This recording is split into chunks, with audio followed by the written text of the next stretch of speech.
I'm calling to order this meeting. This is a legislative meeting of the Council of the District of Columbia. I'm Phil Mendelson, Chair of the Council. And today is Tuesday, June 25th, 2024. The time is 12:46 in the afternoon. This meeting is being held in room 500 of the John A. Wilson Building, the council chambers. Although I'm looking, there are no members participating virtually. Sometimes there are these days. This is an additional meeting. It's also the 27th meeting of council period 25. I misspoke. This is not an additional meeting. This is a regular meeting. It seems a little odd. Our regular meetings are first Tuesday of the month, which would be, I think, July 2nd, which does not work for reasons I won't explain. So this is our regular meeting for July, which we're having on June 25th. We will have an additional meeting on July 9th. We always begin our legislative meetings with a moment of silence, intended to be a moment for reflection and contemplation. If we could observe that, please.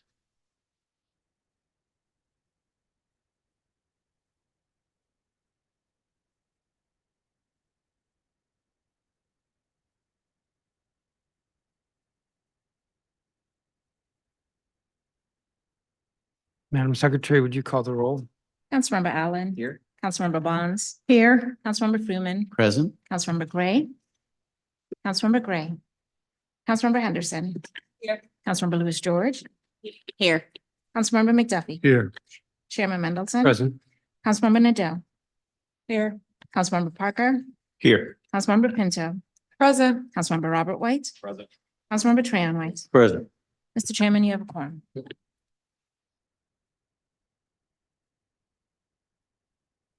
Thank you, Madam Secretary. We have the Secretary's report of committee filings. I'm going to recognize the Chair Pro Tem, Councilmember Kenya McDuffie. And I'll move to waive the reading of the Secretary's report. It's been a motion to waive the reading of the report. Is there discussion? By voice vote, all those in favor of the motion to waive the reading, say aye. Aye. Are there any opposed? The ayes have it unanimously. We have the Secretary's report of introductions and referrals.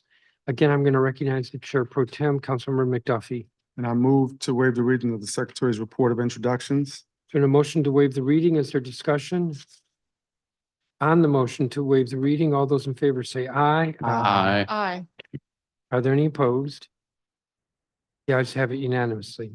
We have the consent agenda, and Councilmember Lewis George is going to remind me to remove from the consent agenda Correct. on page 3, item F5. That's Bill 25-835, Walter Reed Development Assistance Temporary Amendment Act of 2024. Are there any other changes to the consent agenda? Hearing none, we will have a voice vote. Madam Secretary, is that correct? We will have a voice vote on the consent agenda as revised. All those in favor say aye. Aye. Aye. Are there any opposed? The ayes have it unanimously.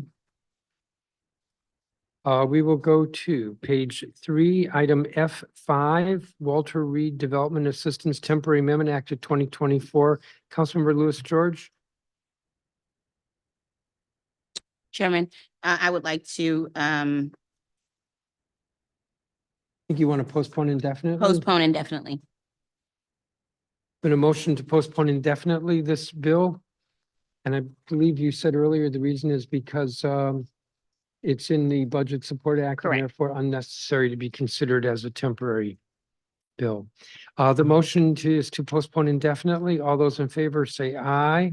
Aye. Aye. Opposed? I'm not hearing any no votes. The motion is approved unanimously. We will turn to the non-consent agenda, and the first item is Bill 25-784, the fiscal year 2025 Budget Support Act of 2024. I'm going to move an amendment in the nature of a substitute. In fact, I am going to say, I move an amendment in nature of a substitute. The amendment nature of a substitute was circulated yesterday at noon.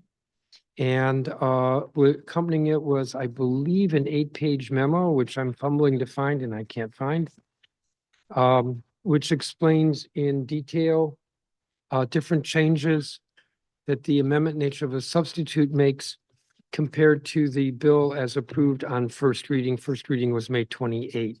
I'm not going to try to repeat or summarize all those changes.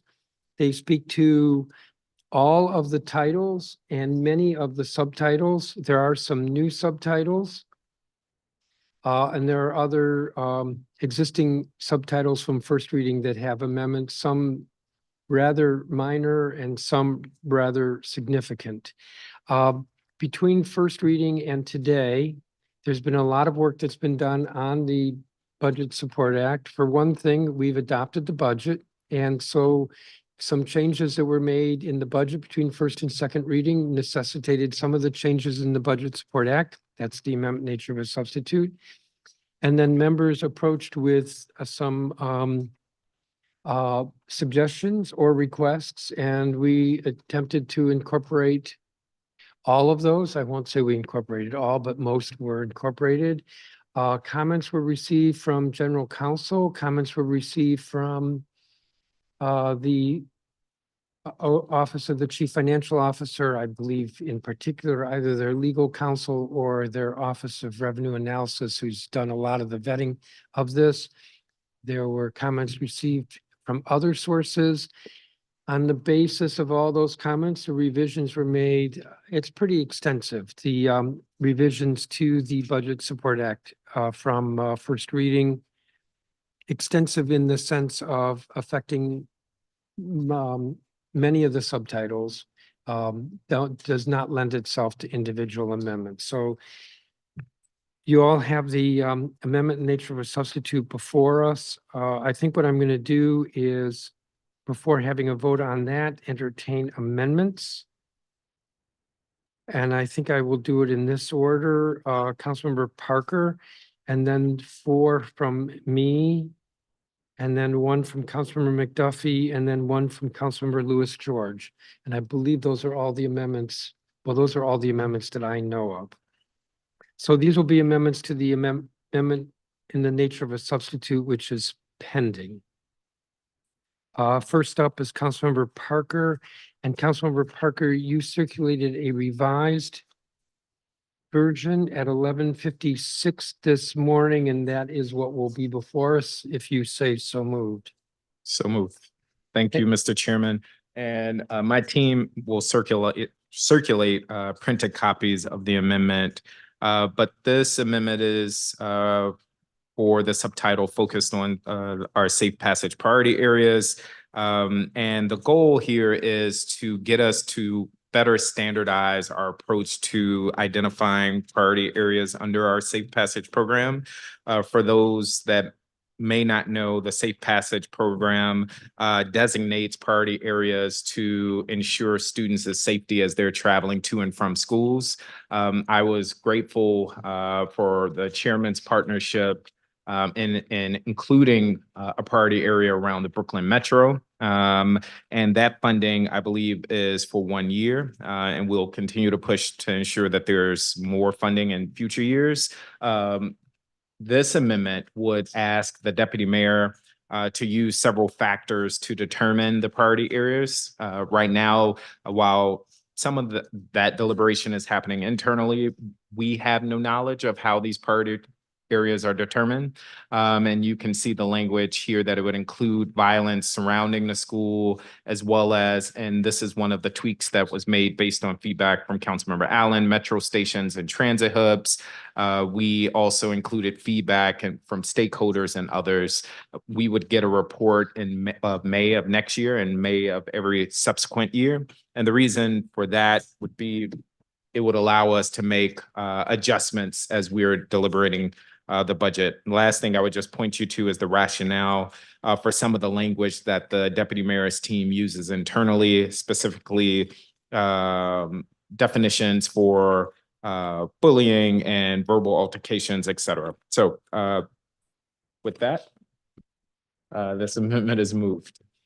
Thank you. And just for clarification, so your staff circulated a hard copy, which I assume is identical to what you circulated by email at 11:56? That is correct. Okay, that's what's before us. Is there discussion, Councilmember Pinto? Thank you, Mr. Chairman. I want to thank Councilmember Parker for moving us forward. And I think the right direction to ensure that our Safe Passage program has some standards and ensure that we're all on the same page about what those standards are. And for your collaborative approach to this amendment, I'm planning on supporting it today. I think it adds some accountability and transparency in our Safe Passage program. And I also want to note in particular my appreciation for your work to make this amendment slightly less prescriptive. I think by changing the language to say that the deputy mayor shall establish safe passage areas by considering violent crime occurring near schools, rather than only basing it on violent crime, will allow for some needed flexibility around how sites are selected. I think this flexibility will help us avoid the situation that I'm concerned about, where we don't want the most effective grantees who are helping crime be reduced, to lose their opportunity to continue that work. So thank you again for your focus and your work on this, and look forward to seeing continued improvements in our Safe Passage program. Thank you, Councilmember. Further from members, Councilmember Allen. Thank you, Mr. Chair, and thank you, Councilor Parker, for the amendment. And I appreciate your including the language I suggested around our metro stations and transit hubs. I think that's important, where we see a lot of our students come together, and may that act of violence may not take place at the school, but may actually take on the way to school. And so including our transit pieces is really important. So thanks for adding that into this revised amendment. I did have a couple of quick questions, and then I think I have an oral amendment that I hope you'll accept as friendly. But first, with a quick question. When I'm looking at, and just for specificity here, I'm on page 2, and I'm looking at the third line. So it says, priority areas by considering violent crime occurring within 500 meters around school campuses. Is the intent of this language to say both on the campus and around the campus? In other words, is the intent that the language would include a violent incident that takes place on the campus itself? So the intent is to focus on the surrounding areas, not the school. I received feedback from the deputy mayor's team that there may be unintended consequences if we focus primarily on incidents at a school. And so yeah, the intent is to focus on the surrounding areas of a school, but not fights or altercations at a specific school. Okay. One of the other pieces that I'm concerned about when I think about some of the schools in Ward 6, where we have seen several students that have been murdered. They weren't murdered at the school or within 500 meters of the school. They might have been experiencing violence, be that homicide, assaults in their neighborhoods, but there also still was, or even in their home, and it still was, however, related to an underlying conflict that came from school or from relationships there. So one of the things I was going to suggest is, and Mr. Chairman, I'm trying to read this out loud slowly since it's a oral amendment here, but what I'm trying to get at are violent incidents committed against students that may not actually take place at or around the school, but the cycle of retribution or the intervention needs to happen within that space because of the proximity of the school. So here's what I'm suggesting. So where? I'm going to Before say, you read, say where. I'm on page 2, line 3. Line 3.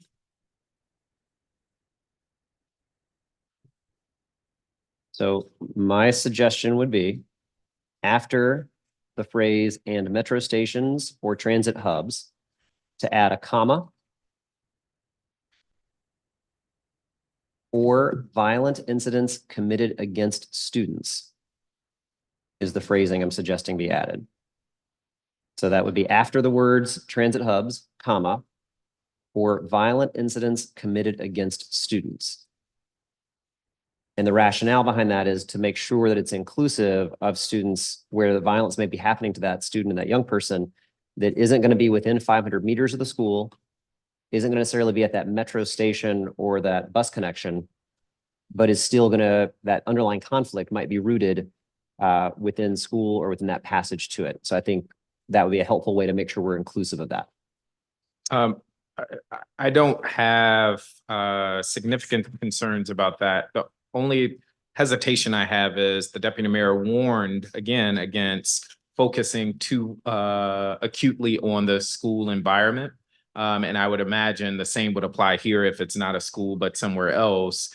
Both for data sharing practices, what I understand from the deputy mayor is that we don't get the same level of data from each school. And so it could be haphazard. And therefore, my question would be, how would we track that? So are you thinking like a reported violent incident or crime that doesn't happen at a school?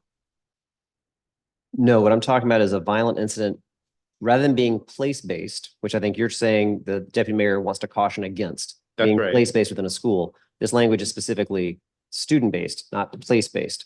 So the violent incident committed against a student. So I will use Digital Pioneers as an example. Mhm. We had 3 students murdered at Digital Pioneers in 1 year. Multiple students have lost their lives there. That violence didn't happen at the school or even immediately around the school.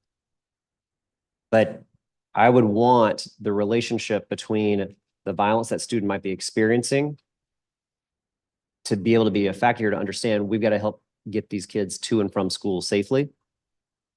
And a safe passage program can be part of that. I'm going to trust the school community, our Office of Neighbor Safety Engagement, partners like MPD and others will be able to share information in a way that helps inform the decision. But if this is going to be the category that is essentially ranking where do we put safe passages and where do we not, I want to make sure that it's inclusive of what students are experiencing. I will accept that as friendly. I will say though, I worry that we are now conflating the purpose of the Safe Passage program, that it's not, as I mentioned earlier, a panacea against all violence targeting young people, and it's tragic wherever it happens, but it is focused on how do we keep young people safe as they're going from home to school. And so my accepting that violent instances against students, I would only add as they are traveling to or from school. So to just make sure that we're hyper focused on incidents that are occurring as students are traveling to and from. I'm not sure of the incidents you're referencing, if those were homicides that happened outside of a student traveling to or from school. I don't know if the Safe Passage program is the right focus. Let me interject, and I'm going to be a little bit favorable to Councilmember Allen on this. There's several phrases in this paragraph, and the first is considering violent crime occurring within 500 meters, campuses, metro stations. He would add, or violent incidents committed against students, comma, during the 365 days preceding. So that's considering this, and then adding to that the next phrase, which is the number of unusual incidents reported by grantees. So that first phrase is not so scientific. It's not so quantitative. It is considering these incidents. And I do think that Mr. Allen, who's former chair of judiciary and therefore knows something about violent crime, that there is a lot of retaliatory violence. So this amendment asks for nothing more than considering that. Well, I appreciate that. I was trying to clarify. I think if we focus on violent incidents targeting students, we, by proxy, will focus on many students, unfortunately, that live in wards 5, 7, and 8. And there may be unintended consequences, but I will accept that the phrasing violent instances against students, but caution us not to overburden this program as a tool to prevent all violence against young people. I think that's getting away from the purpose of the program, which is acutely focused on protecting students as they're traveling to and from school. So the language that I have is comma, or violent incidents committed against students, comma. General Counsel, do you have that? Yes, I do, Mr. Chairman. So if I asked you to repeat it back, you could. I'm Comma, not asking you to, but if I asked you to, you could. I could, yes. Okay. Now, is there any objection from members?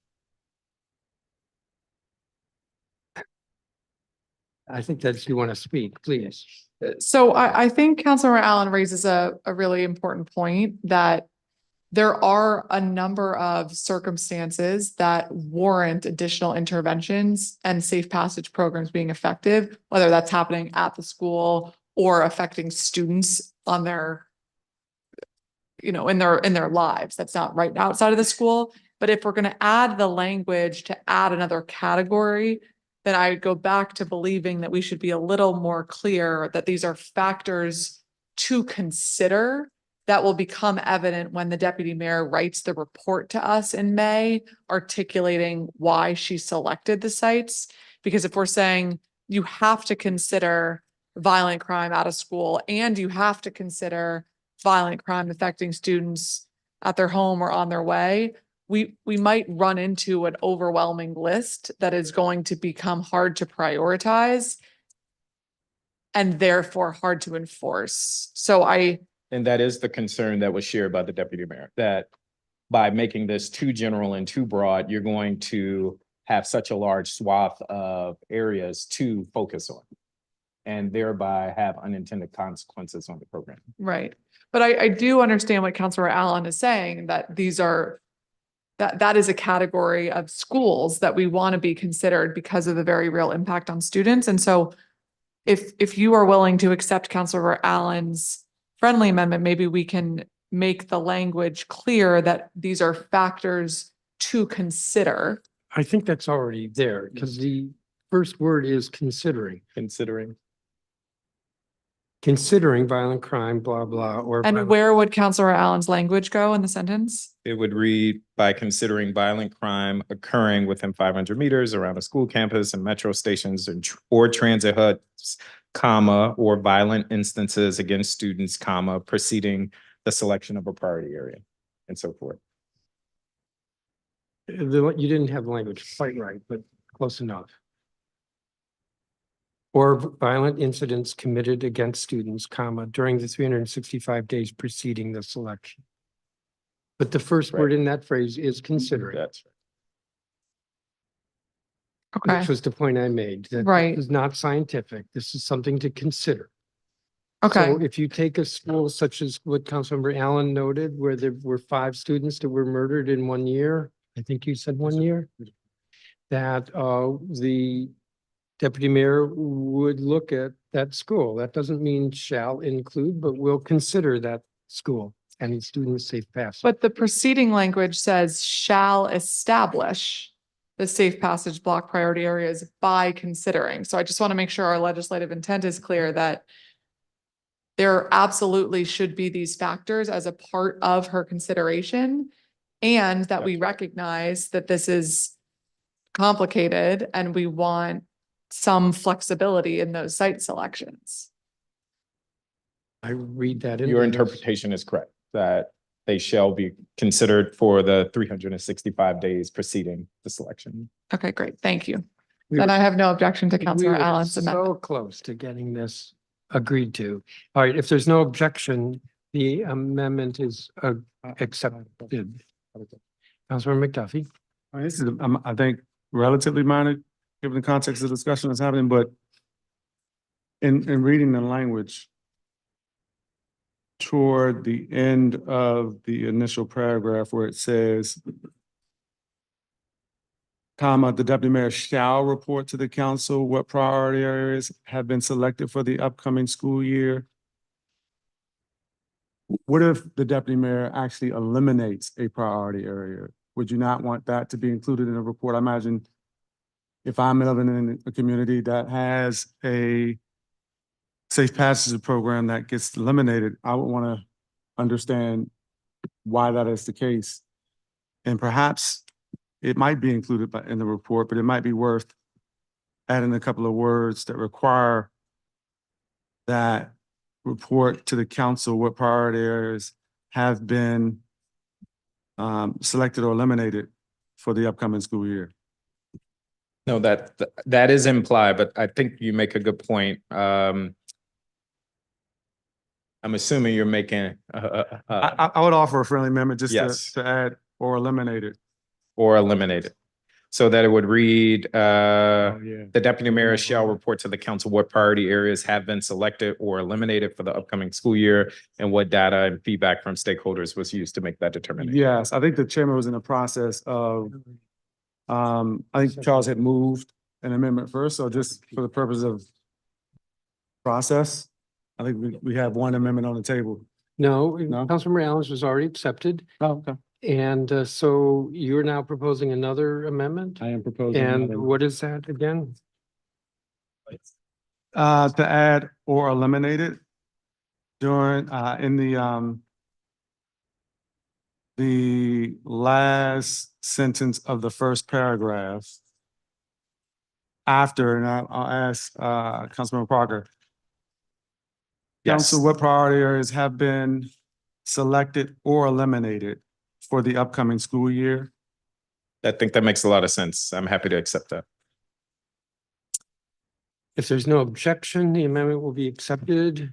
I have to make sure the general counsel has it, so are Yes, you able Mr. to repeat it back? Yes, Mr. Chairman, I've got it. Thank you. Okay. All right, so the hearing no objection, it's been accepted. Anything further on Mr. Parker's amendment? All right, we have the amendment as amended before us, amended in two places. If there's no objection, the amendment will be accepted. It is accepted.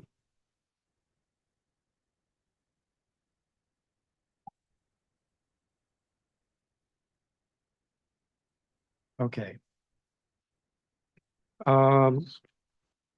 I had circulated 4 amendments. The first was recirculated with Councilmember Robert White by email at 12:26 this afternoon. It is the language we spent a lot of time at the breakfast talking about. So the subsection B in Title IV, Subtitle V, lines 2784 to 2785 would read, each principal should endeavor to consult with their school's local school advisory team to determine which position would be most beneficial to the school. And then there's some additional change with regard to one of the definitions no longer being necessary. Again, this was circulated at 12:26. It reflects language that Councilmember White and I were able to work out. I want to thank the council member, and there's a rationale that goes with this as well. So moved. Councilmember White, do you want to say anything? Thank you, Chairman. Just briefly, I do really want to thank you for working this out. This is in addition to a lot of other work that you've done for schools, students, and teachers in this budget. And I really appreciate it. I think what's really important here is something that you've talked a lot about, which is equity for our schools, and making sure that we are putting additional resources into schools, Ward 7 and 8. And the additional thing that's really important is retaining our teachers, because we just will never move the ball on student performance if we can't keep teachers in the classroom.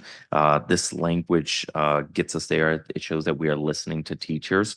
So I want to thank teachers for making sure their voices are heard. I want to thank Empower Ed for lifting those voices, and the language and the rationale goes into further detail that's not necessarily appropriate for the statute, but discusses the intent of the council here. So I think we got to a good place, and I want to thank you for working with us on that. Anything further on this amendment? Councilmember Trayon White? Yes, Chairman, I want to thank you. Also, I've continuously hear comments from educators about them wanting things to happen to keep them here. There are a lot of people who come here, don't stay here for whatever reason, leave, and that breaks the continuity of education for our young people. So I want to thank you and all those who worked on this to ensure that we give teachers flexibility and also principals flexibility to offer additional teachers. We've heard several times in Ward 8, and I'm not pretty sure, as you listed Ward 7, that there are substitute teachers that don't want to come to the schools in those in those wards for whatever reasons. And so it hurts the current staff who are there trying to have flexible schedules, trying to recruit more people to stay there. And so this shows that the council is concerned and being intentional during budget season, not after budget season with a lot of rhetoric, actually putting our money where our mouth is to ensure we believe in flexibility and equity in education. So I want to thank you, the team, and all those advocates who came together to put this money there, and we hope to keep it going and throughout a number of years, not just for 1 year. I hope that we show teachers that we care about them, and also I want to say we need a new contract signed for our teachers. Thank you. Appreciate you throwing in that last point. Councilmember Parker. I want to associate myself with my colleague Trayon White. I thought that was very well said, including the point about the contract. I just wanted to highlight two things. One, I think it's important that we include the language around consulting with LSATs at our DCPS schools. They are critical partners that are not always at the forefront of decision-making. Unfortunately, they include parents, advocates, teachers, and they certainly should be a part of this process. And then two, I just wanted to reiterate the point I made earlier. As well as many of you would agree that teacher retention is of the utmost importance, as well as student wellness. But what was lost for me in a lot of the conversation earlier was student academics. And I think giving principals the flexibility to make determinations for a host of things, but primarily what's going to move the needle for student learning should be our utmost goal. And I believe we landed there. So thank you, Chairman. Thank you. Further on this amendment? If there's no objection to the amendment, it will be accepted. It is accepted. The next amendment, which I moved, strikes, it deals with Title VII, Subtitle V, lines 5209 through 5213. It's actually just one line. It strikes the phrase "a territory of the United States." This has to do with the subsection and municipal bonds, out-of-state municipal bonds. This is a recognition that there's federal law that bonds issued by territories, including Puerto Rico, Guam, Virgin Islands, are exempt from federal and state taxation. So moved. Is there discussion? If there's no objection, the amendment will be. Councilmember Fruman. You can see without even looking in my direction. Thank you. I very much support this amendment. I do want to stay on the record that I regret that we've made this change where we're making this interest income on out-of-state bonds taxable. I think that our aim is to have a progressive tax system. In some ways, people assume that this is a tax that will hit our highest income residents, but in fact, it skews against seniors. And so these kinds of vehicles, these out-of-state bond funds, are a vehicle that are heavily relied on by seniors, high-income seniors, middle-income seniors. I'm hoping that we can continue to look for a way to avoid having to do this. You've postponed the effective date until tax year 2025. In order to change it now, we would have had to raise different revenue, which I don't think was a realistic thing to try to do here. But I do want to keep on the table trying to preserve this tax exemption, which is important to many of our seniors. And I'd urge colleagues to work with me in thinking about ways that we might be able to do that. Thank you. There's no further discussion. If there's no objection, this amendment will be accepted. It is accepted.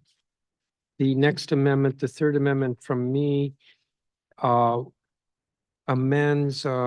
creates a new subtitle concerning the Commission on Arts and Humanities, striking the phrase, quote, district funds, unquote, and inserting the phrase, quote, funds granted by the Commission on the Arts and Humanities, unquote, in its place, which actually has the effect for smaller arts organizations of increasing the amount of a grant that may be made by the commission to that small arts organization.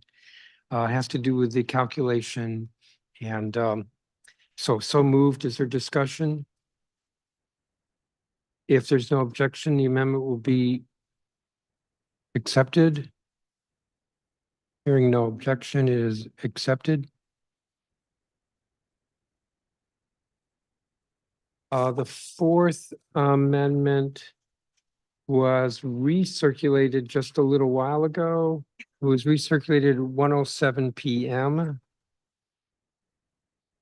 It had first been circulated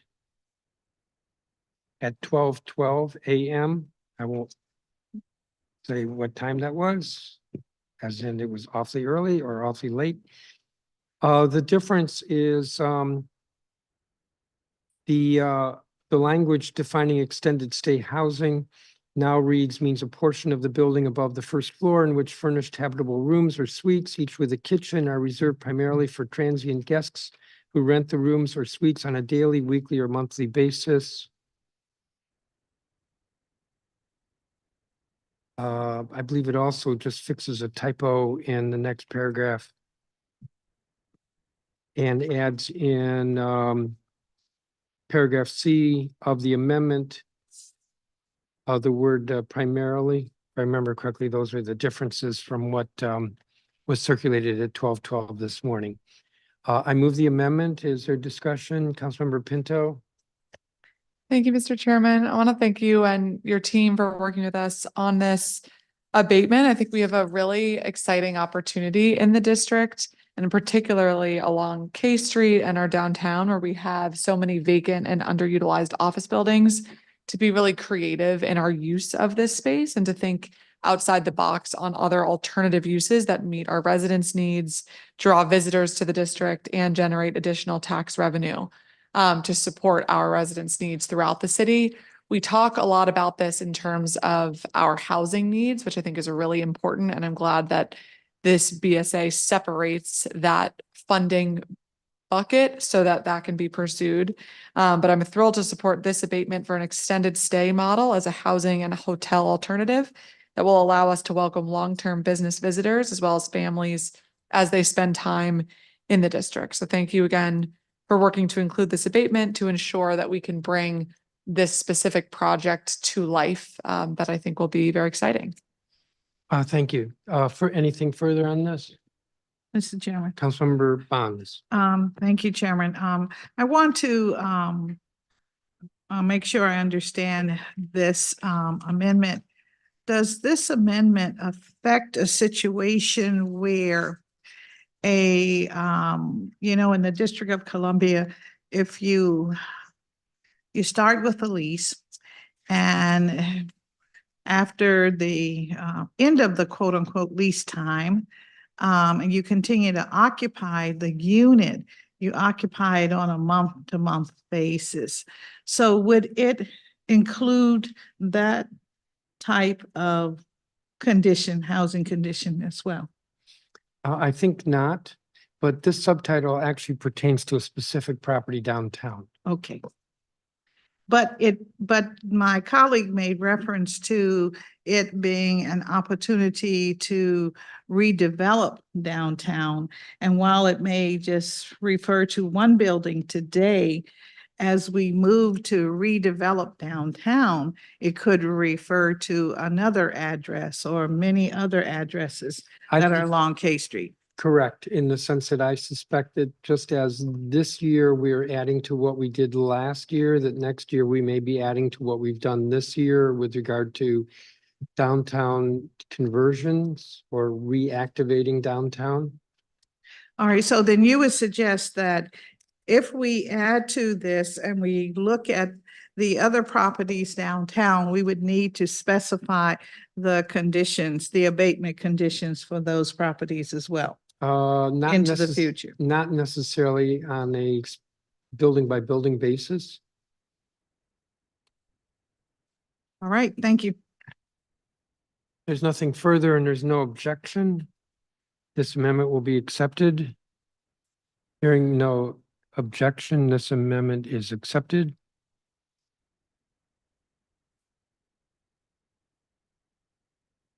Next on the list is Councilmember McDuffie.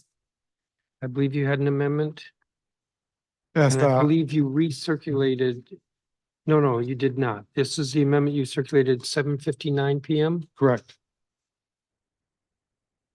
This is the amendment previously discussed that fulfills commitment that has been made to those small businesses who host sports wagering kiosks at their establishments. We discussed extensively last meeting, and I want to once again reiterate that our expectation and my desire is that the sports wagering existing contractor will fulfill their contractual obligations and provide kiosks to the retailers who host kiosks. However, this amendment, which I hope will be accepted as friendly, is a contingency.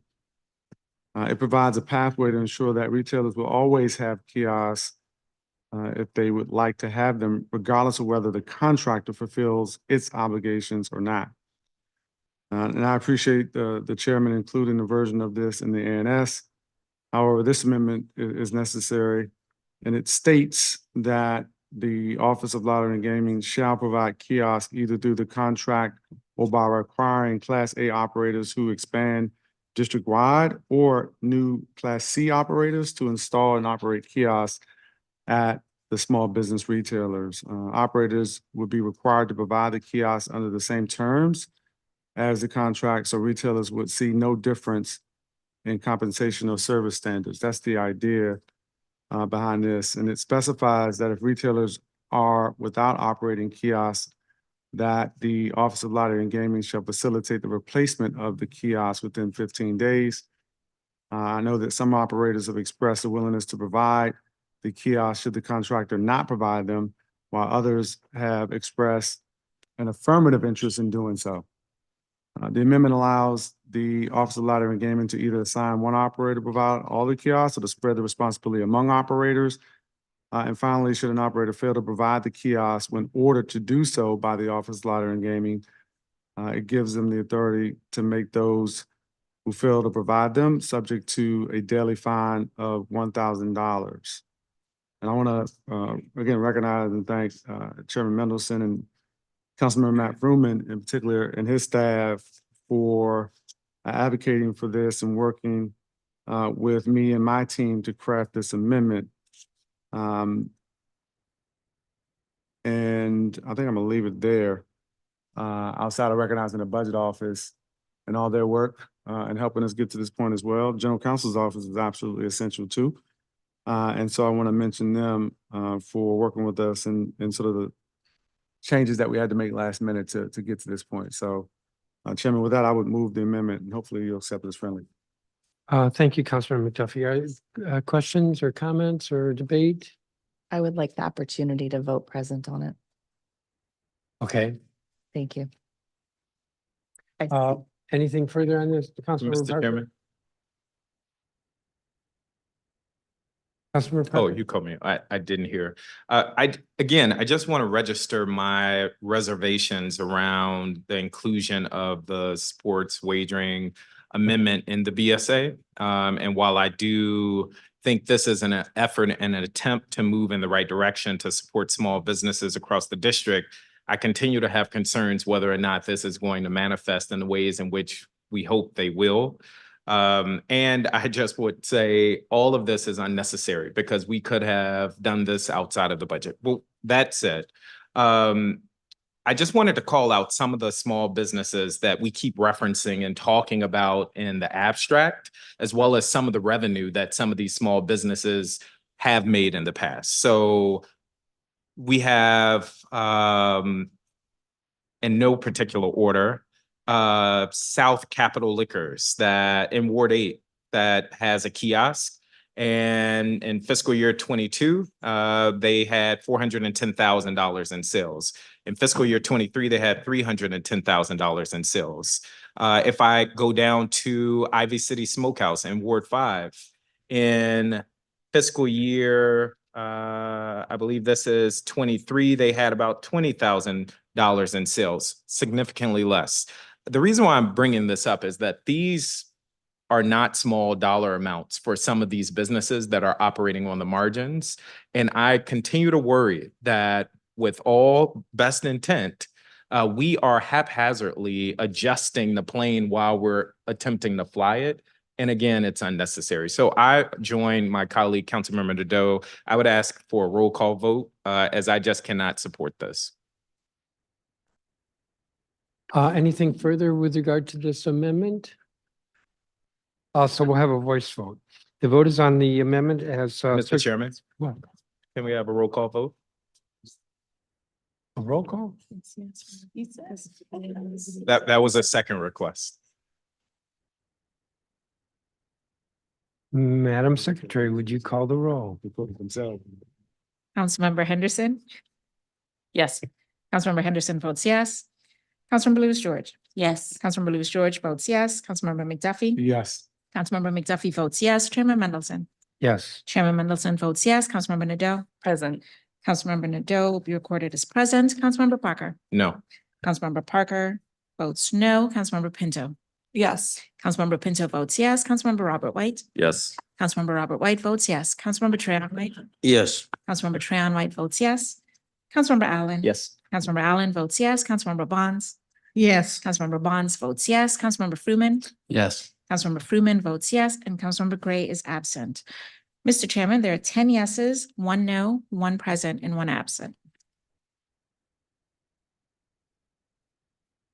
The amendment is approved.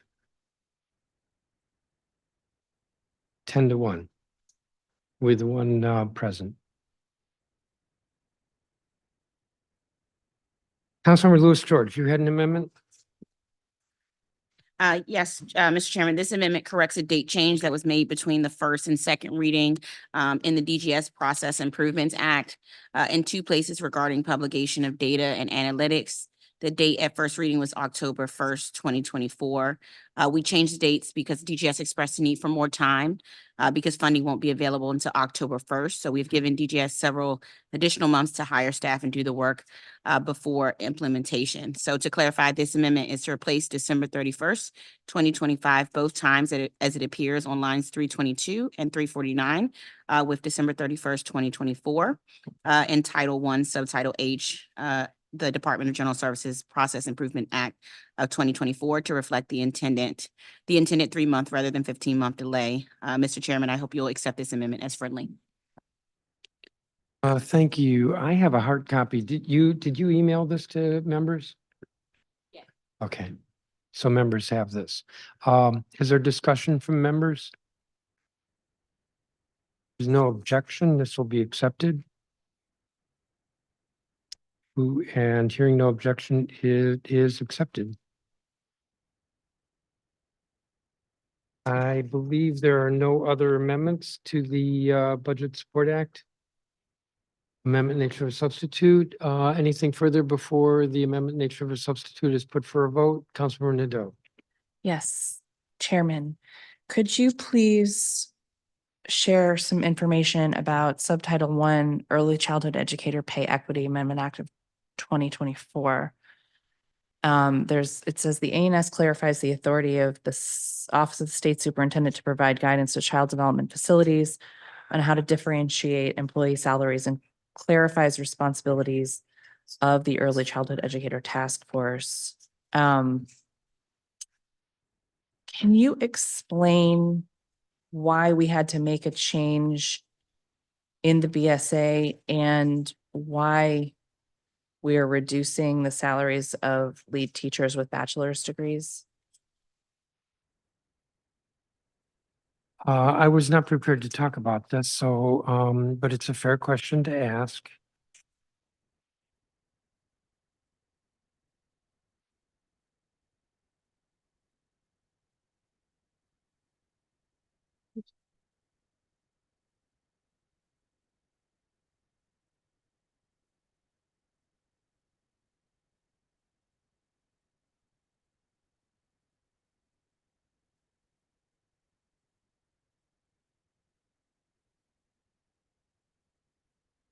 I'm looking at the language right now. Thank you. Sorry, I did not mean to surprise you.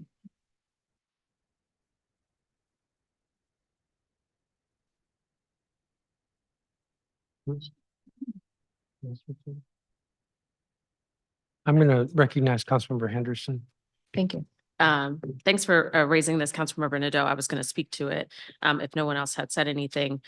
I think for most people who know, we essentially had to take the pay equity fund from $0 to 70 million, which is not the full amount to keep up with everything that is currently in the funding formula as it currently is. What we had decided in working with OSSI and otherwise, so OSSI had reconvened the Early Pay Equity Fund Task Force. They had already done so to relook at the formula. And as we had done when we first established this fund, we felt that us as council members and the CFO or the budget office was not necessarily best suited to make decisions about how do we change the funding formula to match the amount of money that is currently available. So originally in the BSA, we left everything as it was and said to the task force, you have until September to provide the council with recommendations of how to make adjustments. And the plan was for the council to come back in September and consider legislative changes to match some of those recommendations based on the amount of money that was available. My understanding through lots of conversations with my office, the chairman's office, the budget office, OSSI, and the CFO, while we thought we had an agreement, the CFO's office, or the CFO rather, felt uncomfortable with the amount of things that we were leaving to the task force to decide, because in the out years, if there are no changes, the pay equity fund is insolvent. And so they would not certify it as balanced without making an additional change. What I've communicated to the advocates in the coalition who reached out to my office is that in my mind, this is temporary because the council will come back in September and we will replace this language with something else. So the task force has an opportunity to make a different recommendation if that is something that they choose. And I can, if the budget director or the deputy budget director want to add to that, my understanding is that this was a certification issue that we had to make an additional change on, but that it is not permanent because we'll be able to come back to this in September. I think that's a better answer than you would get from me. I can't imagine that would be the case, but I will accept it as the answer. Thank you very much, Councilmember Henderson. And were there other alternatives considered for sort of spreading out the cuts? There were in the back and forth conversations with OSSI. OSSI ran multiple scenarios. No one would have liked any of said scenarios, which is how we got to, is there a bare minimum that we can do and allow for the task force to work on this so that they could have input on this matter? Because I recognize that, you know, this is about what, 4,000 educators in the city, that they should be able to have folks who are on the ground, who are working in these centers, who are business leaders in these centers, to be able to make decisions about how best to make this work. So the bachelor premium is a very large lever in the formula. There are lots of other things that were in the formula as well. But yes. And you've mentioned the council will have the opportunity to come back after recess and update the law. Would that be then taking place? Would that be complete before anyone feels this in the new fiscal year? Possibly. So the next payment for the pay equity fund is on September 30. So they will operate with the same rules that we currently have now, if that makes sense. So the next payment will be the same. What we are talking about now is the Q1 payment for FY 2025. Okay. OSSI has said that it will take them some time to effectuate whatever change we move forward as a legislative change. So there was a question about whether or not they could get it done before the December payment was supposed to go out. Does that make sense? Yes. Do we feel confident we'll have recommendations when we come back from recess from the task force? Oh, I feel very confident on that front. I've had multiple conversations with the chair of the task force, Abby Smith, who's the former deputy mayor for education. And, you know, they have already had conversations and they've been working on this. I know that folks wanted more time, but the unfortunate matter is that we don't have it. You know, I think at one point someone asked if they could submit recommendations on March 31st. Yeah, We just don't have enough money for that. right. And also in conversations with the mayor's office, our hope is that we don't have to do this again for FY26.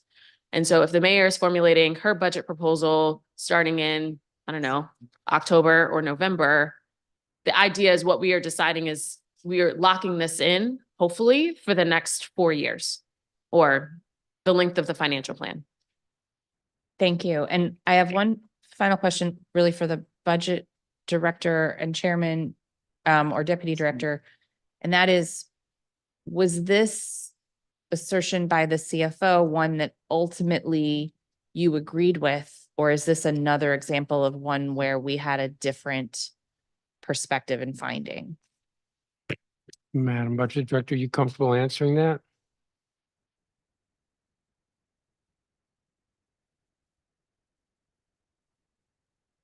I don't know. I understand the OCFO's concerns.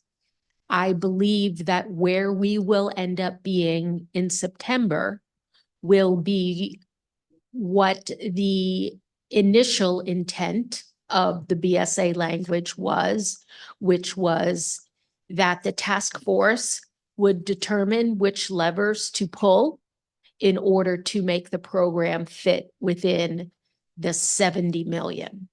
So this is, I believe, a good interim step for us to all agree and get past this point.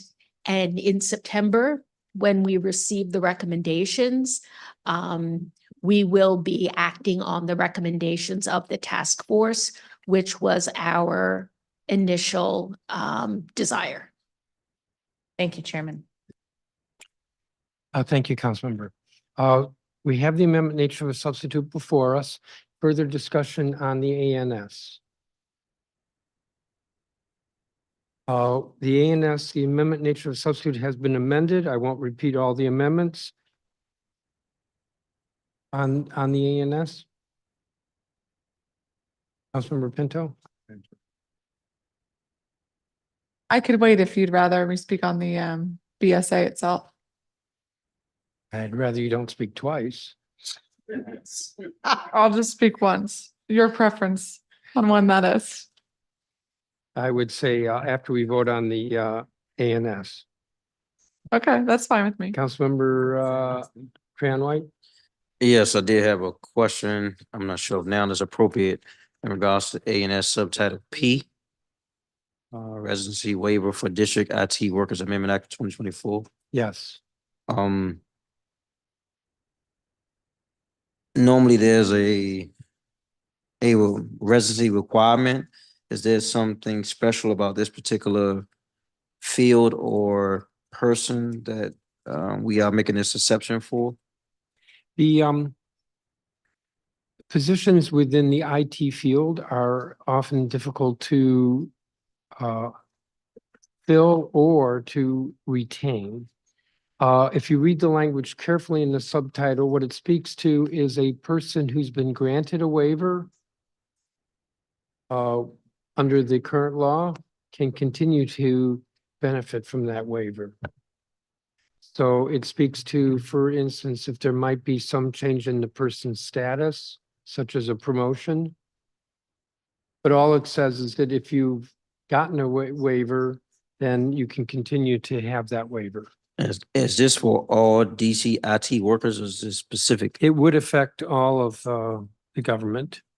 I'm told, for example, that to get around this in October, now this is what I'm told, is that many folks are leave and then come back as a contract. which in my view is kind of like, let's just be more honest about this. Yeah. And so this, I believe, would affect that situation. Last question, have we found it difficult to hire and keep IT workers who are good in our system? Yes. All right, thank you. Thank you. Further on the amendment nature of a substitute. By a voice vote. By a voice vote on the amendment nature of a substitute as amended, all those in favor of the ANS say aye. Aye. Opposed? The ayes have it unanimously. Now we have the bill as amended before us. Before we go there, I am going to ask our budget director, do we have a fiscal impact statement on the bill?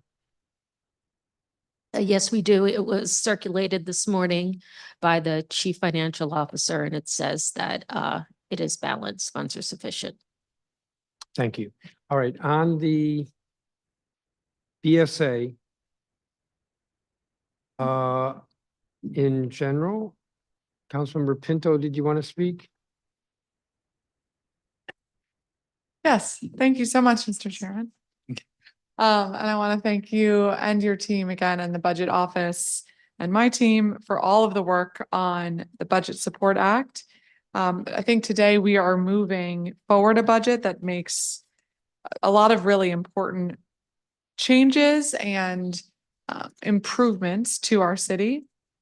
I want to highlight a few of the priorities that don't always get all of the attention that they deserve for this budget, including funding the BEST Act to revamp and streamline the business licensing process, funding the literacy coaching and training, our violence prevention and response team coordinators, our new nonprofit security grants, establishing grants for Chinatown small businesses, Ward 2 Senior Center, and a number of really important investments for housing, for residents, for businesses, and for public safety across the city. With that said, I am disappointed that we were unable to ameliorate the serious concerns that I have about a number of new tax increases, including the municipal bonds tax in today's final budget vote. The municipal bonds tax, I think, is going to have an unfair and harmful impact on district residents whose livelihoods are embedded in these assets, especially our seniors or those who are retired or nearing retirement or on a fixed income. And while we weren't able to solve this for today, I'm continuing to work to identify potential options that address these concerns through possible standalone legislation at a later date that aims to mitigate the impact that this tax will have on seniors, low-income residents, and those on fixed incomes. This is one of the greatest responsibilities that we have as a body have all year.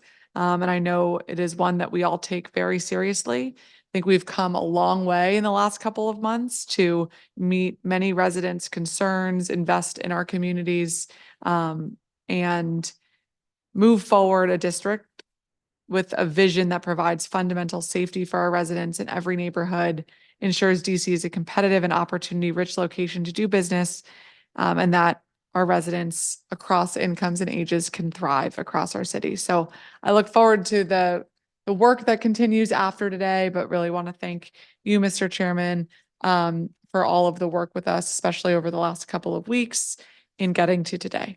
Thank you. Thank you, Councilmember. Further on the bill, Councilmember Robert White.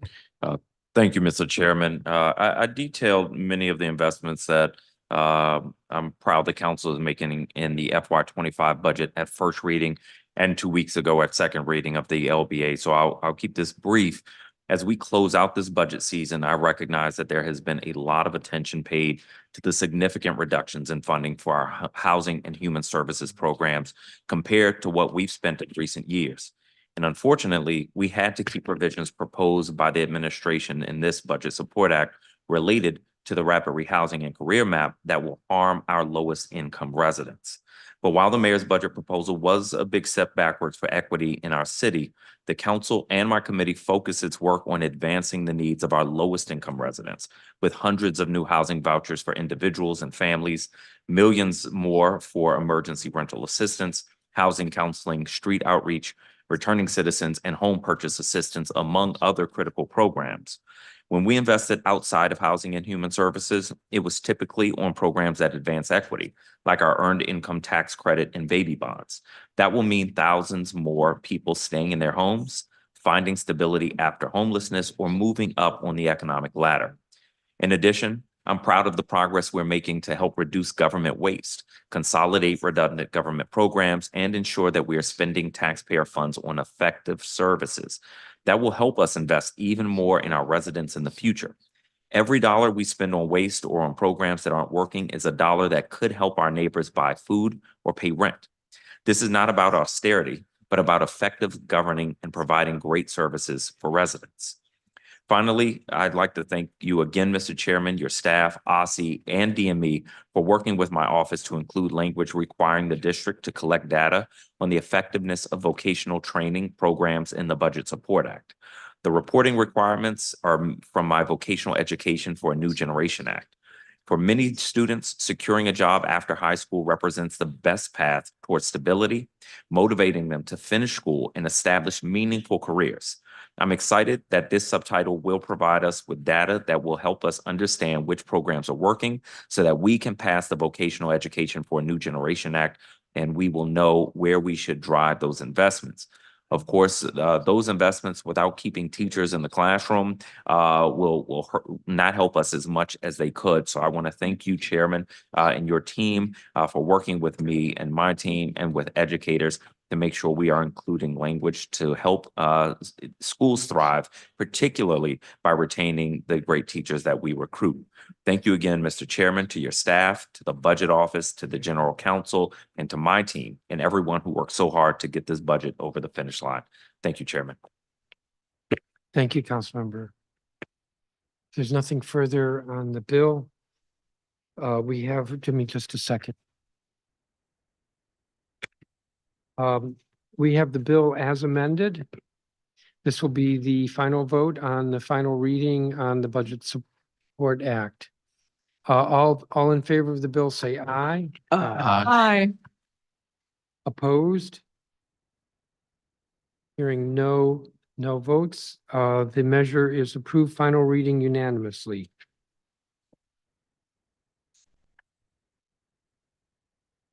We have a resolution. But before we can consider the resolution, we need a motion to waive Council Rule 231C. Councilmember McDuffie. So moved. And this is to consider the Washington Convention and Sports Authority Board of Directors Leif Dormschow confirmation resolution. It's been a motion to waive Council Rule 231C. Discussion. All those in favor say aye. Aye. Opposed? The ayes have it unanimously. The measure is before us. Councilmember McDuffie. Thank you, Chairman. Proposed resolution 25-687.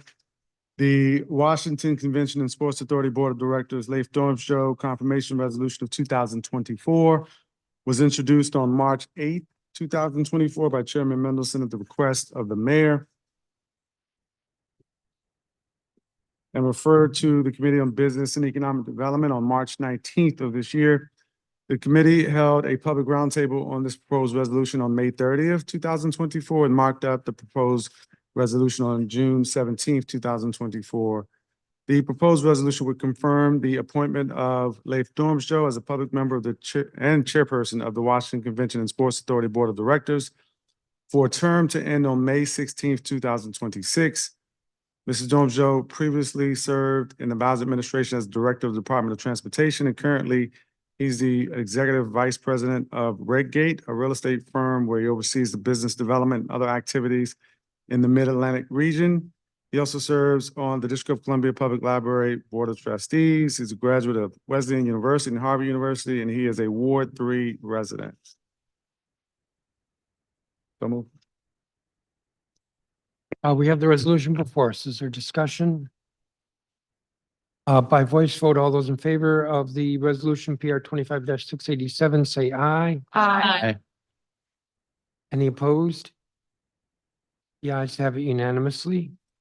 Turn to emergency legislation. The first is Green Housing Coordination Emergency Declaration Resolution of 2024, PR 25-879. Councilmember Robert White.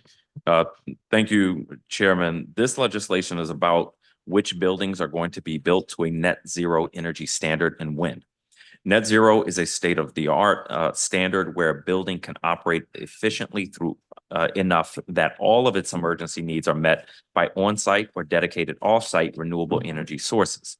Last council period, Councilmember Mary Cheh introduced a bill that will require the Department of Buildings to write a new updated mandatory version of net zero building code regulations by the end of 2026.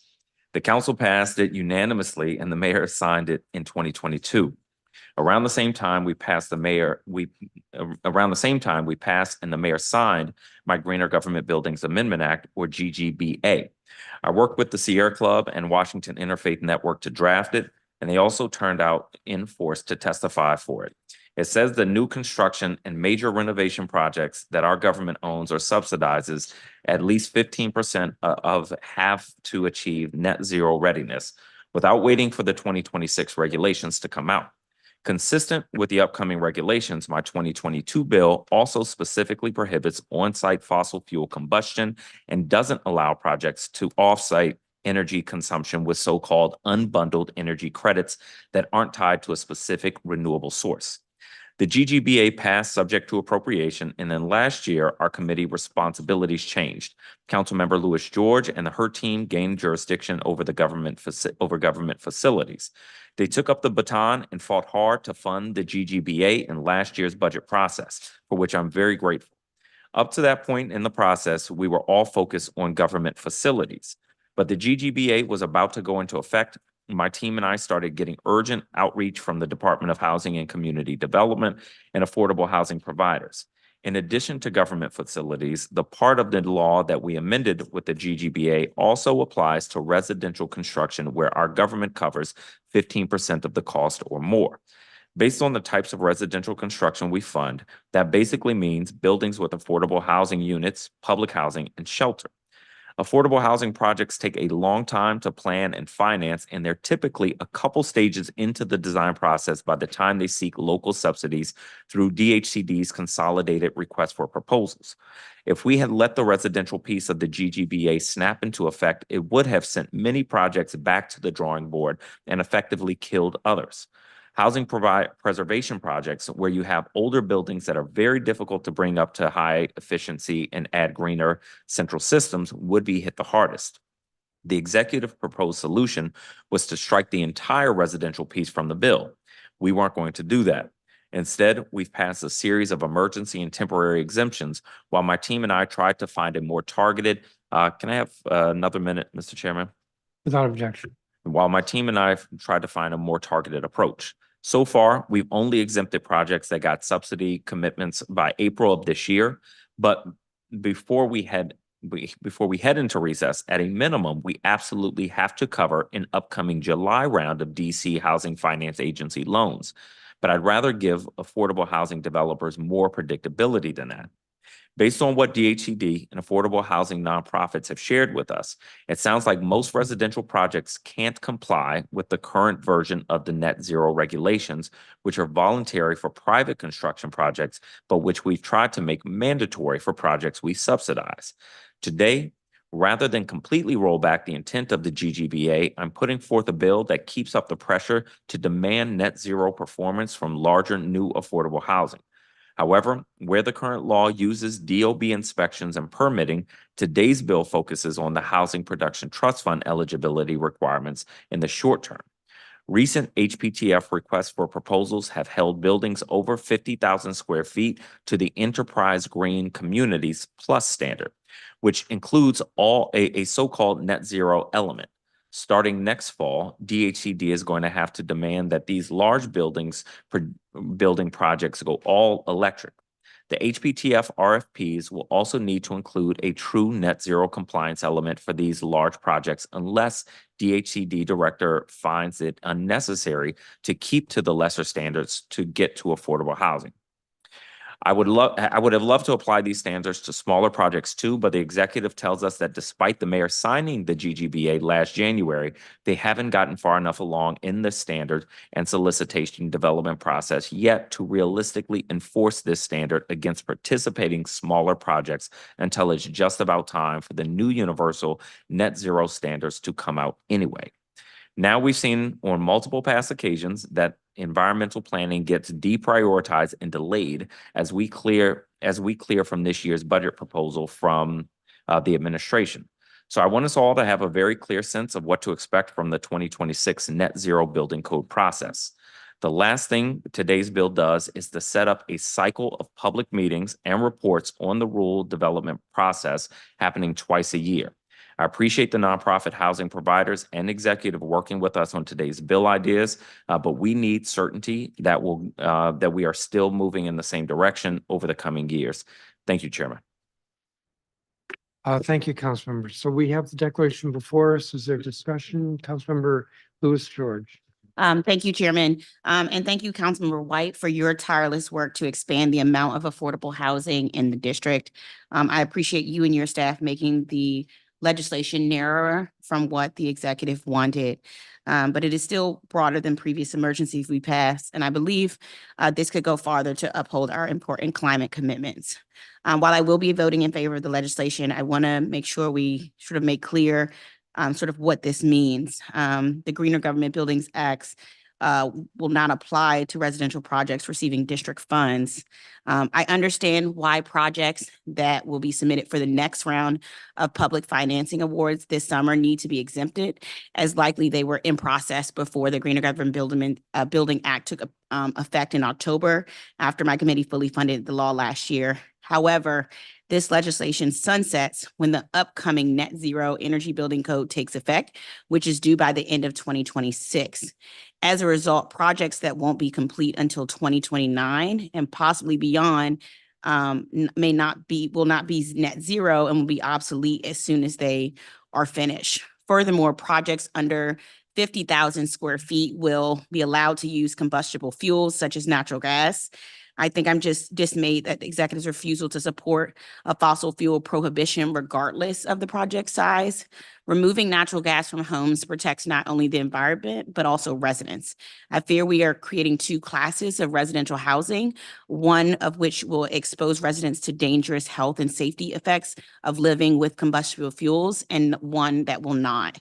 The legislation is necessary in the sense that not passing it will likely result in less affordable housing in the short term.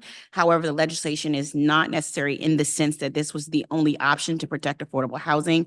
The executive could have begun its work on doing this months ago. We are undercutting our climate commitments today because the executive has deprioritized environmental action for years since the adoption of the Greener Government Buildings Act and DOB's Appendix Z. That the executive could have worked closely with developers on ensuring those high environmental standards could have been achieved for residential projects, and just chose not to do so. In the budget we just voted on, they wanted to significantly weaken the Greener Government Buildings Act applicability to non-residential projects instead of committing to make municipal buildings net zero. I'm proud Councilmember Allen and Transportation Environment and our team work together to protect net zero requirements for non-residential buildings. As we talk about, we can go across the world to Dubai and other places to talk about promoting fossil fuels usage, but our actions here in the district will speak much louder as to our commitments. And so because of the situation that is now created, we are following a record-breaking heat wave. Right now are forced to choose affordable housing over combating the short and long-term consequences of climate change. And I just want to make that clear to the public as we take this action. Thank you, Chairman. Thank you, Councilmember. Further, Councilmember Charles Allen. Thank you, Mr. Chairman. My colleagues were concerned about creating two different types of homes. I'm not concerned about it. It's happening. And so I'm frustrated with that.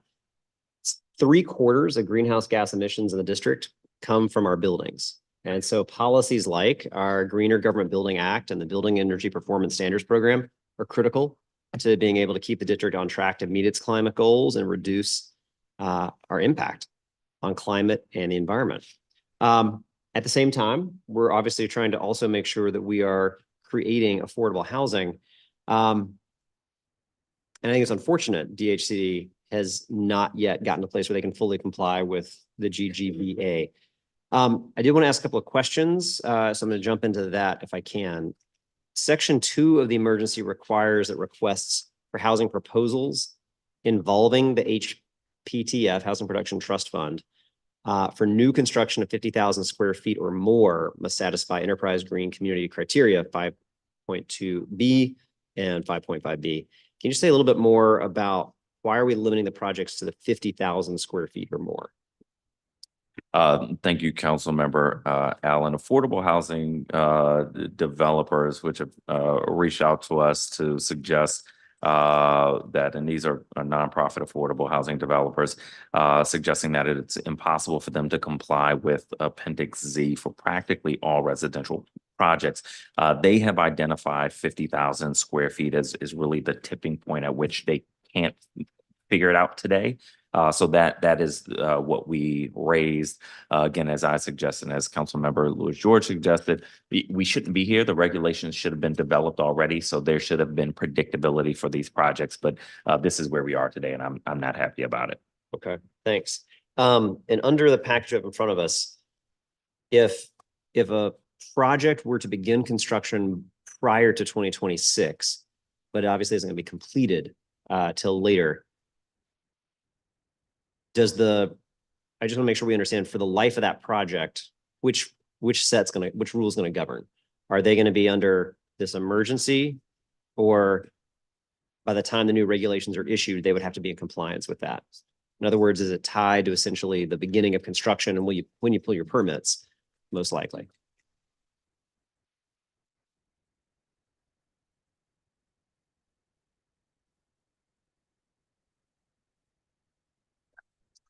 Thank you, Councilmember Allen. There'll be a lead time of a couple or few years between the promulgation of the regulations and their implementation. So this should not be an issue. And in fact, as the agency develops regulations, this is something they should take into account so that we have maximum clarity going forward, because we have been in a state of limbo for years now. So there's opportunity to fix it, but the gap between promulgation of regulations and implementation should cover the concern you've raised. Got it. Okay, thanks. I guess I will be grudgingly supporting the package today. I definitely look forward to working with you, Councilor Louis George, and others on how we look at that permanent solution. I will say it's just disappointing after, just moments ago, we passed a budget where I know in our committee with Transportation and the Environment and with colleagues like yourselves, we worked incredibly hard to undo a lot of the damage and the rollback in the proposed budget on climate action and our environment. So it took a lot of work to help reverse a lot of the really devastating cuts and reductions and rollbacks that we saw in the proposed budget. And so to have this in front of us again, just really puts a fine point on where the priorities are. And I am proud of the fact the council keeps pushing, but frustrated that we're in this position. So thank you very much. Thank you, Mr. Chair. Thank you, Councilmember. Further on the declaration? We have the declaration before us. All those in favor say aye. Aye. Aye. Aye. Opposed? The ayes have it unanimously. We have the underlying bill, Bill 25-863, Councilmember White. Thank you, Chairman. Sorry, getting the right statement up. This is on the bill. Oh, so moved. Thank you, Chairman. Discussion? On the bill, Bill 25-863, all those in favor say aye. Aye. Aye. Opposed? The ayes have it unanimously. The next measure is PR 25-878 foreclosure moratorium and homeowner assistance fund emergency declaration resolution of 2024. Councilmember Robert White. Thank you, Chairman. There we are. The pandemic created a significant threat of foreclosure for many families struggling to pay mortgages and utility costs. At the time, the district placed a temporary moratorium on foreclosures to prevent a massive wave of displacement. The federal government also distributed $50 million to DC to support these homeowners through a program called the Homeowner Assistance Fund, or HAF. But DC HAF got off to a slow start. The district was one of the last jurisdictions to receive its funding from the federal government, and the program has faced internal administrative hurdles. Accordingly, the council extended the foreclosure moratorium through September 30th, 2022, to give owners a chance to apply for HAF and cure their debts. Some owners who applied for HAF by that deadline are still waiting for final reviews and payments. Legal service organizations like Legal Aid and Legal Counsel for the Elderly have been helping owners navigate this years-long process and confirmed that they continue to see clients relying on the protection to avoid foreclosure. The DC HAF dashboard shows that as of June 7th, over 400 HAF applications were still under review, and about $3.6 million remains in the program. This measure today extends the existing temporary legislation to protect homeowners awaiting review or payment who had applied for the program almost 2 years ago. It does not expand the foreclosure moratorium beyond those residents, and we expect DHCD to make progress to close out the program and utilize the remaining funding. I move the foreclosure moratorium and homeowner assistance fund coordination emergency declaration resolution of 2024. Thank you, Chairman. Thank you, Councilmember White. Discussion? On the declaration PR 25-878, all those in favor say aye. Aye. Opposed? The ayes have it unanimously. We have the underlying bill, Bill 25-861. Councilmember White, So moved. discussion? All those in favor of the bill say aye. Aye. Aye. Opposed?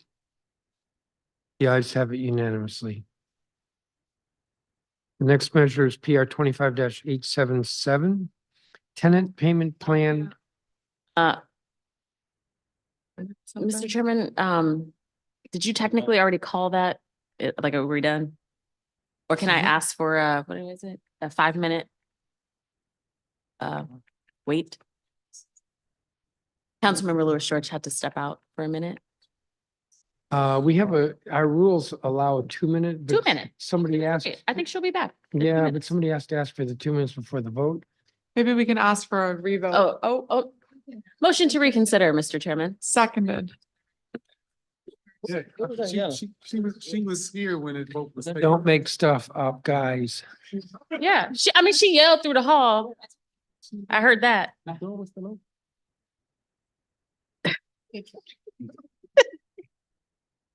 You know, it's just shameful the way people are making stuff up here. Okay, so Councilmember Henderson, is the issue the bill or the declaration or both? I believe just the bill. Yeah. Or both. Okay. Now, I could ask for a motion to reconsider and a vote on. I think I already reconsider. asked for a motion to reconsider about on the this? legislation, Mr. Now, Chairman. nobody read precedent into this, but since there Motion to seems to close be debate. a general consensus here, if there's no objection, we will take a revote on Bill 25-861, and I'm putting it that way to avoid the lengthier process, which some members seem to want. So if there's no objection, we'll do a revote. You want me to go through a motion to reconsider? If he just took it. I'm gonna back the secretary up on this one. Let's just do a quick motion. So With the amount of time we spent talking about it, we could have done that motion, been done and revoted. So moved. Somebody move to reconsider. So moved. To vote on Bill 25-861. All those in favor of the motion to reconsider, say aye. Aye. Aye. Opposed? Ayes have it unanimously. Bill 25-861 is before us. Further discussion? All those in favor of the bill say aye. Aye. Opposed? The ayes have it unanimously. Madam Secretary, is everyone present except for Mr. Gray?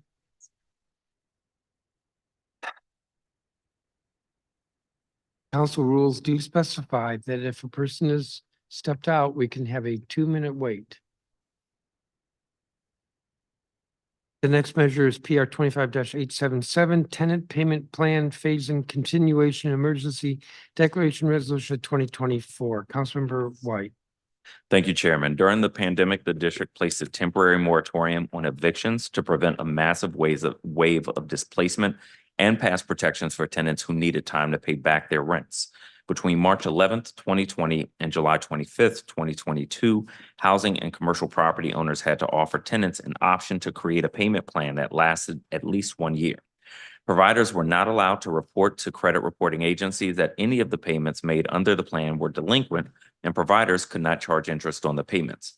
Providers also had to keep all payment plan application records for at least 3 years. The initial protections expired in February 2022, and the council has passed 3 rounds of emergency and temporary legislation to extend the law so that any remaining repayment agreements between providers and tenants are still covered. The existing extension will expire on August 1st. These new emergency and temporary measures are necessary to ensure continuity for tenants whose payment plans are not yet complete and to uphold the requirement that providers retain application records for at least 3 years. I don't expect this will require permanent legislation, as we are simply extending the existing requirements for the length of time the law originally anticipated. I now move the Tenant Payment Plan Phasing Emergency Declaration Resolution of 2024. Thank you, Councilmember. Discussion on the declaration PR 25-877. All those in favor say aye. Aye. Aye. Opposed? The ayes have it unanimously. We have the underlying bill, Bill 25-859. Councilmember White. So moved. Discussion on the bill by voice vote. All those in favor say aye. Aye. Aye. Aye. That was a bit anemic. All those in favor say Aye. Aye. Aye. That was pathetic. Opposed? Any opposed? The ayes have it unanimously. The next measure is PR 25-876, Voluntary Agreement Moratorium Emergency Declaration Resolution of 2024. Councilmember White. Thank you, Chairman. Under DC law, housing providers can negotiate with tenants to set parameters around rental rates, building improvements, and other services in a building. The resulting contract is called a voluntary agreement. The council has heard concerns for years about the impact of voluntary agreements on the district's supply of affordable housing and on tenants' rights. For example, some voluntary agreements promise building improvements for current tenants without increasing their rents, but the rents would increase for future tenants, therefore impacting the affordable housing stock we have. This can result in an unfair bargain where current tenants can negotiate away affordability for other people. On the other hand, voluntary agreements can sometimes be beneficial for housing providers to upgrade their buildings. Because of the concerns raised, the council passed a 2-year moratorium on voluntary agreements in December 2020 and has since extended the moratorium until August 1st of this year. My committee has held a hearing on a permanent version of the moratorium earlier this year, introduced by Councilmember Bonds, and we intend to mark it up this fall, potentially with some changes. In order to give the committee and the council time to pass the permanent legislation this council period, the measure today extends the existing moratorium through the end of the calendar year. I move the voluntary agreement moratorium emergency declaration resolution of 2024.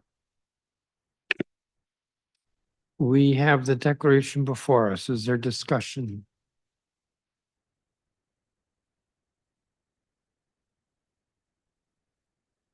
Is there a request for 2 minutes or a motion to reconsider after we vote? Mr. Chairman, a request for 2 minutes before we vote, if that's okay? 2 minutes. I mean, we could also avoid this if we ever took bathroom breaks, but I didn't hear that.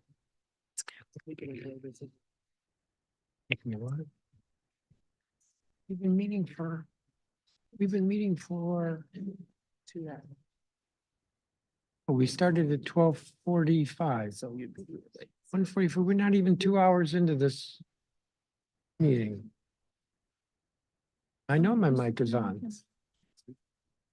Councilmember Bonds. If we another 2 minutes. Is Member, we can't do more than 2 minutes for the same member. for the same member? Correct. We are so close to being done. We have the declaration before us, PR 25-876. All those in favor say aye. Aye. Are there any opposed? The ayes have it unanimously, Madam Secretary. Were all the members present except for Councilmember Gray? Thank you. The underlying bill, Bill 25-857. Councilmember White. So moved. Discussion. By voice vote, all those in favor say aye. Aye. Opposed? The ayes have it unanimously. The next measure is PR 25-881, Family Rehousing Stabilization Program Protection Emergency Declaration Resolution 2024. Councilmember Robert White. Thank you, Chairman. No one leave. Due to technical concerns that arose since the breakfast, I moved to postpone this measure until the July 9th legislative meeting. There's a motion to postpone until July 9th. Discussion. The motion, the vote is on the motion to postpone to July 9th. All those in favor say aye. Aye. Aye. Aye. Are there any opposed? The ayes have it unanimously.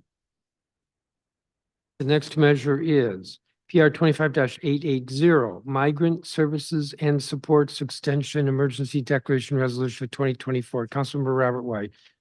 Thank you, Chairman. This emergency legislation extends the authorization for the Office of Migrant Services so that it can continue to meet the needs of our immigrant and migrant populations. The shape of the migrant situation has changed substantially since the Office of Migrant Services was first established. We are not seeing the same level of inflow of migrants from buses arriving from other states as we did, though migrants still come to our community through other means, and migrants who are here are either settling in the district or more commonly transitioning to new homes in other states or the surrounding suburbs. In addition, the budget we just finished is the first one to actually budget for migrant services rather than relying on emergency and contingency funds to meet this need. That said, the amount of money budgeted reflects a substantial reduction from the amount spent in prior years, reflecting both changes in the number of people served and the reductions in the level and types of services being offered. Continuation of this legislation also continues to protect our human services system from potentially being overwhelmed by incoming migrants, resulting in reduced services for longer-term district residents.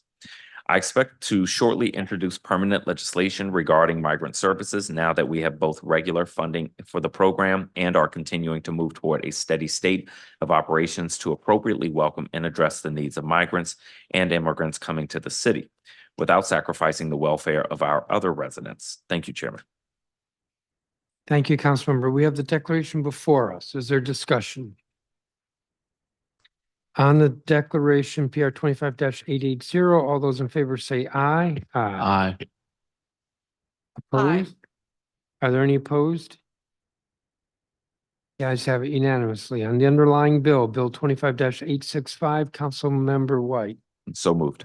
Discussion.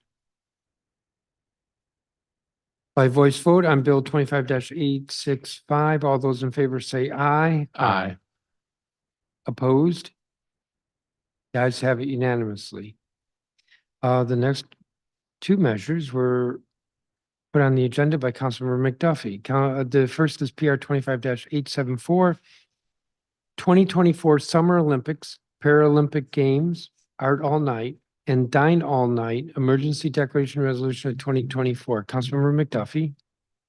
Thank you, Chairman. The 2024 Summer Olympic Games will be held in Paris, France between July 26, 2024 and August 11, 2024. The 2024 Paralympic Games will also be held in Paris between August 28th and September 8th of this year. In both events, thousands of athletes will compete in a series of international multi-sport competitions. The Art All Night event takes place this year on September 27th and 28th, while the second annual Dine All Night event will be held September 19th through the 29th of this year. Both events are organized by the Department of Small and Local Business Development and are drivers of economic activity for local small businesses. The emergency legislation will allow restaurants, food establishments, and other businesses to participate in these events and to extend their hours of operation to 24 hours a day, including offering alcoholic beverages between 6 a.m. and 4 a.m. for sale, service, and consumption. Businesses participating in Art All Night or Dine All Night may offer outdoor entertainment up until 11 p.m. and indoor entertainment until 2 a.m. during those dates. They are registered to participate with DSLBD. Businesses participating in Art All Night or Dine All Night with a valid certificate of occupancy may sell, serve, and permit the consumption of alcoholic beverages during those dates that they are registered with DSLBD to participate.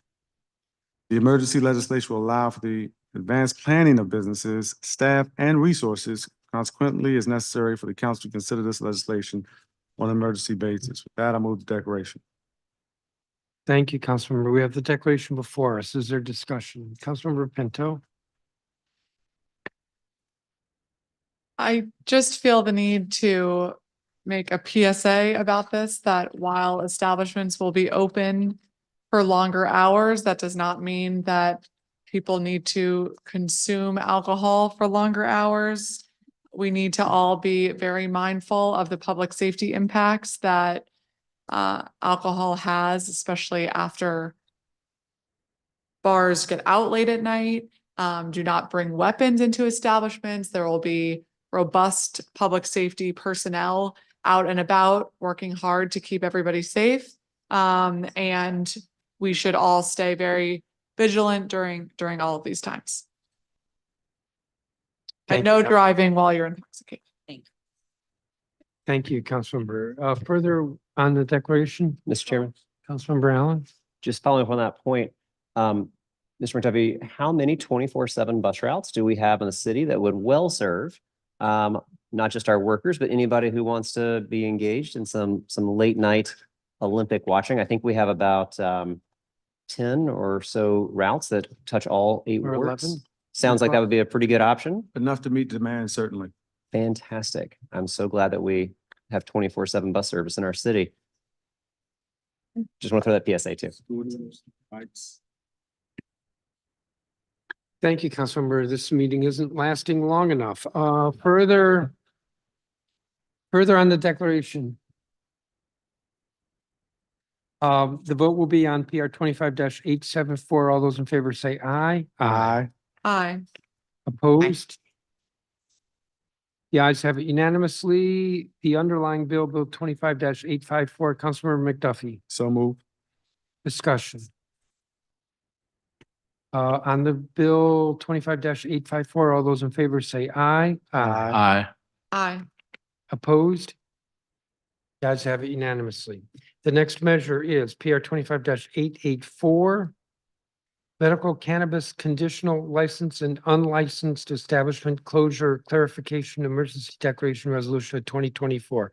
Councilmember McDuffie. Thank you, Chairman. The first one-year conditional license is issued by the ABC Board to medical cannabis business manufacturing cultivation center applicants will expire on June 28th of this year.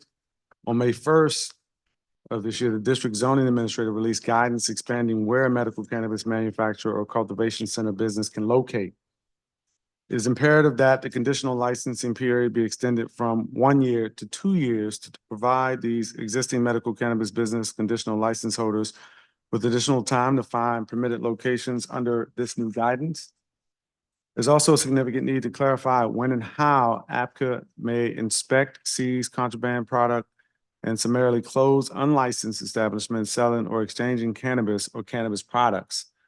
To respond to the threat to the health or safety of the public posed by unlicensed establishments, APCA needs clear statutory authority to summarily close those businesses and seize any cannabis contraband. To facilitate this work by APCA, it's also necessary to clarify in district law that APCA investigators possess the statutory authority to conduct announced and unannounced inspections of unlicensed establishments, and that existing public comment period provisions apply to all unlicensed establishment registration applications. With that, I move the deck. We have the declaration before us. Is there discussion on the declaration? All those in favor of PR 25-884 say aye. Aye. Aye. Opposed? The ayes have it unanimously. We have the underlying bill, Bill 25-872. Councilmember McDuffie. So moved.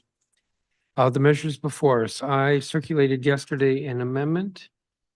Believe I circulated around 3:16 PM and it is linked on the agenda. I move the amendment.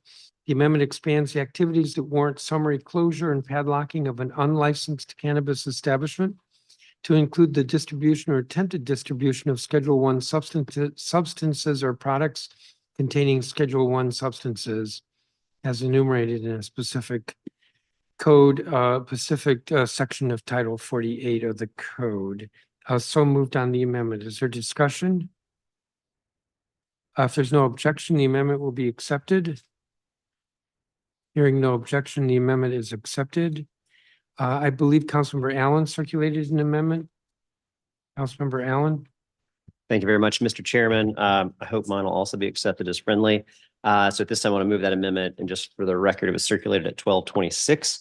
What it would do is expand the summary closure requirement for unlicensed establishments to include situations where an employee, agent, or owner of said unlicensed establishment has unlawful firearms or weapons on the premises, or dangerous crime or crime of violence was committed on the premises of the unlicensed establishment. The presence of unlawful firearms or weapons, as well as serious felony offenses that are committed on the premises, unequivocally pose an imminent danger to the health and safety of the public and warrants summary closure of the unlicensed establishment. I move that amendment and ask that it be accepted as friendly. Is there any objection to the amendment? Hearing none, the amendment is accepted. Thank you. We have the bill as amended twice. Further discussion on the bill? By a voice vote. All those in favor say aye. Aye. Aye. Opposed? The ayes have it unanimously. The next measure is PR 25-886 fiscal year 2025 budget support emergency declaration resolution of 2024. The nature of the emergency is that we want the Budget Support Act to be in effect as quickly as possible without waiting for the congressional review and possibly another emergency congressional review emergency, given Congress's schedule. The underlying bill is identical to what we moved earlier, including all of the amendments that were adopted earlier. That's the underlying bill. I move the declaration. Is there discussion? On the declaration PR 25-886, all those in favor say aye. Aye. Aye. Opposed? The ayes have it unanimously. As I said, I move Bill 25-875, the underlying bill. It is identical to including the amendments that were accepted on final reading to the Budget Support Act, the permanent version. All that's included in my motion. Discussion? And let me just check, Madam General Counsel, we're clear on what we're doing here? Yes, Mr. Chairman. Hearing no further discussion, voice vote on Bill 25-875. All those in favor say aye. Aye. Aye. Aye. Opposed? The ayes have it unanimously.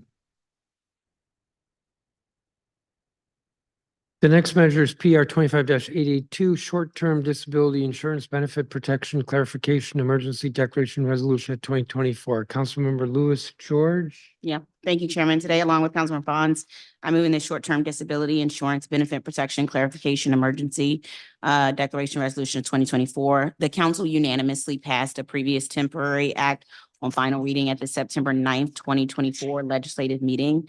That measure will expire July 10th, 2024, necessitating action today to reauthorize these important clarifications. The clarifications included in these measures enable the Department of Insurance, Securities and Banking to enforce prohibitions against private market short-term disability insurance providers who attempt to reduce paid leave benefits to policyholders regardless of the jurisdiction in which a plan was written or executed. With that, I move the declaration and welcome any remarks from Councilmember Bonds if she may have them. So moved. We have the declaration before us. Is there discussion? By voice vote, all those in favor say aye. Aye. Opposed?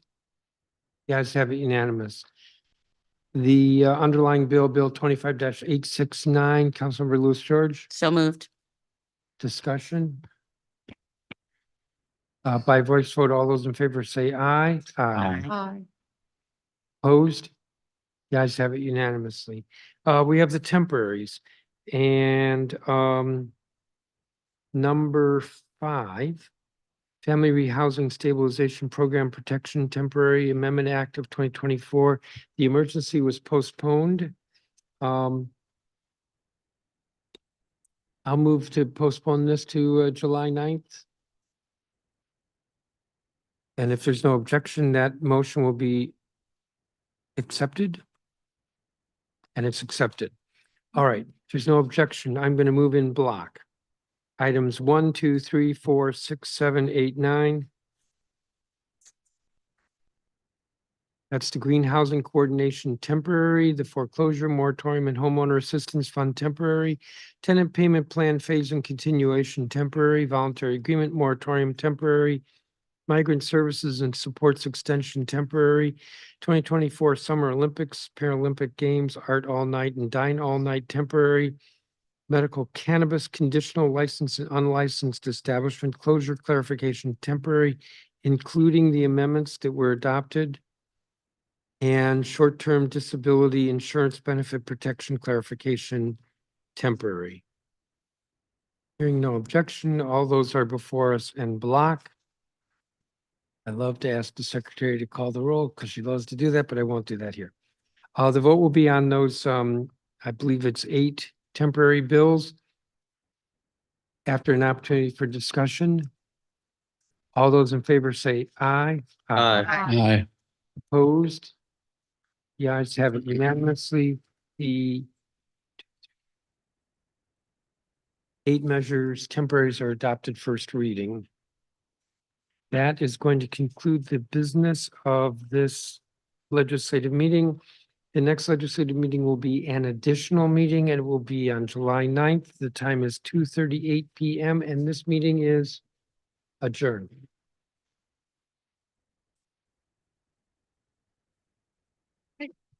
All right, congratulations.